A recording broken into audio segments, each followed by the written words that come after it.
Alright, so good morning, afternoon, evening, or whatever time it is, your place. What matters is that you're watching this, you're viewing this, and I hope you come away from this video having learned something that you can use in probably your teaching practice, or maybe you're just someone who wants to help some learners who are struggling with particular skills. Now, we will be learning a strategy that will be very useful in this endeavor. But this one is tailor fit for reading. It's the Fluency word cards activity, and don't worry, it's actually quite simple. It's not that complicated. The procedures are easy to follow and they are not that time consuming, so it is easily prepared if you want to implement it in your classroom, or maybe not just the physical classroom but also the virtual classroom online. So let's have at it, shall we? First, what is this activity? Now, fluency cards are useful reading tools. Do you remember back when we were children, maybe we read some cards? Some cards show words, pictures on them, it helps us remember them. Well, this time it shows words still, but it is focused on teaching patterns that have already been taught, that are already familiar to the students, so they can be drilled, they can be sharpened, and so they can make sure that these patterns are fully learned and that they can follow it, they can pronounce it with great accuracy and, as the name suggests, fluency. So now that we have an idea about fluency cards, here is how we're gonna do it. So for procedures, first of course, we need to decide what spelling patterns we would like to use. Now, we can use blends, like the B and L sound put together, blend, as its name suggests. Digraphs, such as two letters put together to produce a new sound, like C and H, like ch sound, or the S and H put together to produce the sh sound.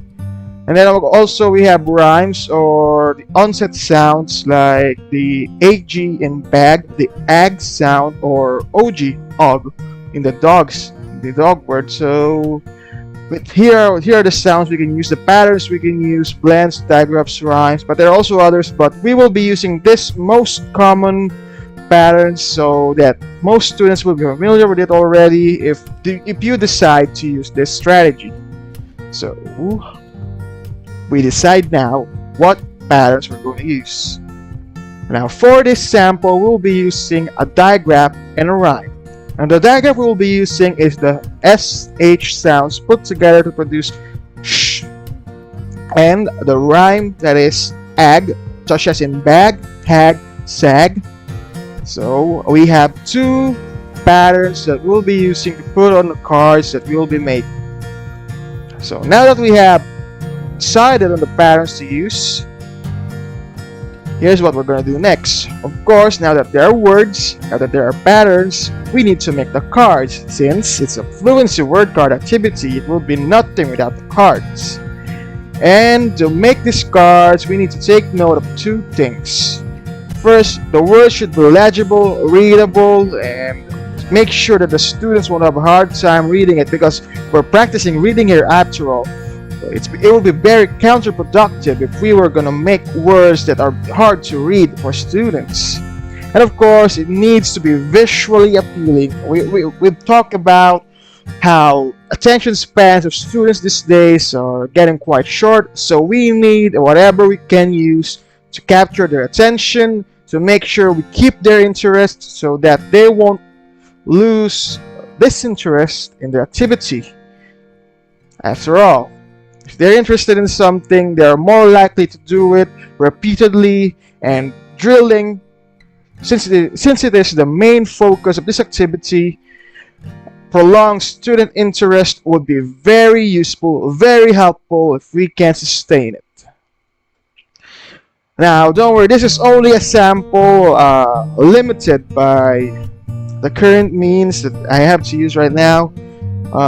We have different colors here, so that qualifies at the very least to be visually appealing to some extent.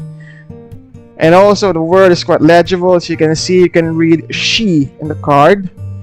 And that's about it. We just need to have a design, a uniform design that each card can follow for the visual part. And for the legibility part, we just need to make sure that the letters are big enough, that it is in this case thick enough, since it's in a bold case, so it is very readable if you look at it from a screen. Like I said, this can be adapted for the online setup as well, not just the physical classroom setup. So it's a good thing that we have something like this. And as I said here, it's rendered virtually.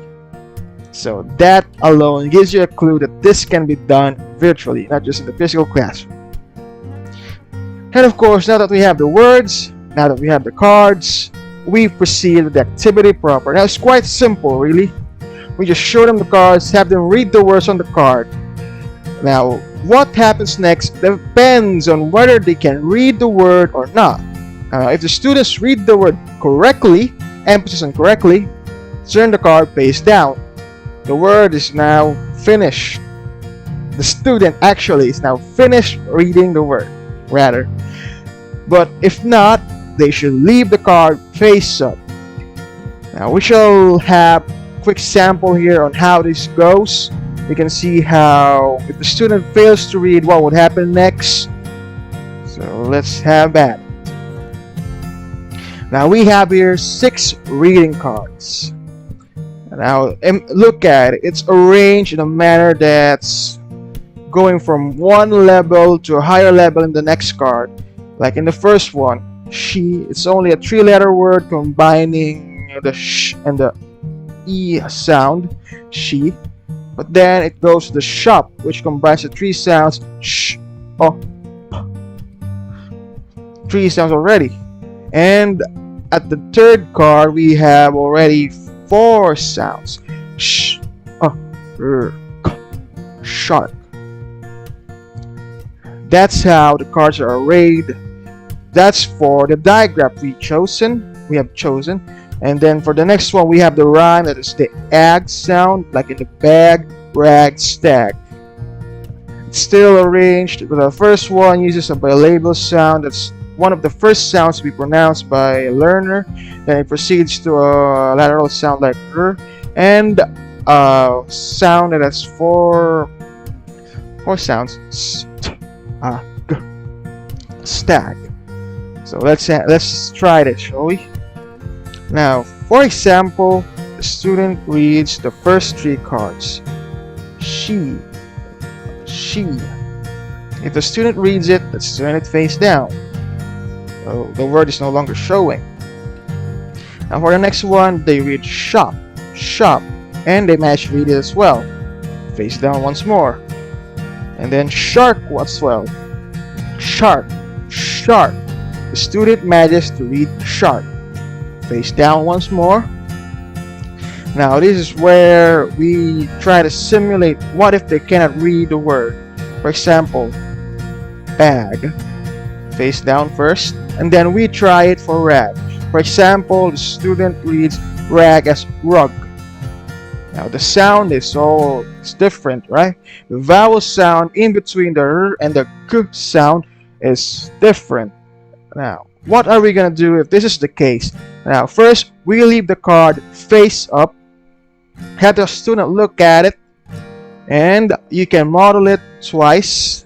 For example, student read it as rug. You can model it as rag. Now, have the student try it first. If they still manage to not get it, for example, you already modeled it twice. They still read it as rug. You can segment the sounds in the word r, a, g, rag. Now, for example, in this word, the student now manages to get it. They went from rug to rag successfully. You can now turn the card face down. But what if they still manage to not get it after modeling the sounds and after segmenting the sounds of the word? For example, they cannot read stag. Well, that is a very particular case for this activity. It is recommended in the strategy sheet that you leave the card with the student, have them internalize it, read it, practice it on their own until they manage to read it. So basically, it's a reminder that they need to improve on reading that word so that they can apply what they learned about the reading pattern that has already been learned, that has already been discussed, so that they will be able to keep up as well. So let's keep stag face up here, and let's imagine that the student brought it home, practiced pronouncing it, and returns it to the teacher for during their next meeting. So that's quite about it. Now, this setup here shows how this activity can be done virtually. You can also make it for individuals. This is actually individual with levels going higher after each card. You can also make it for a group. For example, the first student reads the card successfully, you turn it face down. But if the second one does not manage to read it quite as well as the first, you keep it face up. But the third, you can have the third read, and if they're successful, turn sharp down, while you can return to the second student to see if they can now pronounce their word. So that's how it goes for a group setup. And for the individual setup earlier, it's just the same as we have discussed. Just goes from one level to the next, and that's quite about it. For recommendations, maybe you can ask the students after reading the word to use these words in sentences, going from reading patterns towards sentence patterns. Now, where this word fits in a sentence, or how it is pronounced within the context of a sentence.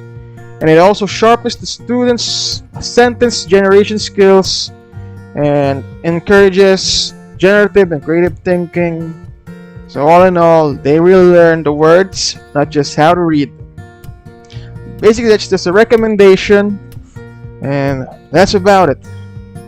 Thank you for watching. Thank you for listening. I hope you had some takeaways here, and I hope you learned this strategy that you can use for students who struggle with reading. May you have a nice day. Thank you.